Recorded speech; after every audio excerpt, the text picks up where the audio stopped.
সুপ্রিয় দর্শক, আশা করি আপনারা সবাই ভালো আছেন।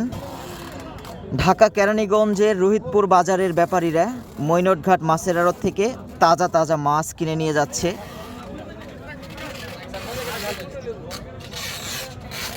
এই যে তারা সিএনজি করে আসে, যদিও সকালে বাস পাওয়া যায় না, আর অন্য গাড়িতে আসাও অতটা সহজ হয়ে ওঠে না, এজন্য সিএনজি করে তারা চলে আসে। তো তারা যখন একটু মাছের দাম বেশি বলে আপনারা কনফিউশন হয়ে যান যে এত দাম কেন। তো তারা সিএনজি ভাড়াই 1500 টাকা দিয়ে আসে, 1000 টাকা দিয়ে আসে। তো দাম তো একটু বেশি হবেই, আর যেহেতু পদ্মার মাছ, এই মাছ তো সব জায়গায় পাওয়া যায় না। এত সকালে ঘুম থেকে উঠে কষ্ট করে আসে, তার মধ্যে সিএনজি ভাড়া, মাছ কিনতে হয়, মাছের দামও বেশি, সব মিলিয়ে আসলে সব কিছু বিবেচনা করতে হবে। তো এই হলো অবস্থা। যারা রোহিতপুর থেকে আমাদের ভিডিও দেখেন, তো তারা রোহিতপুর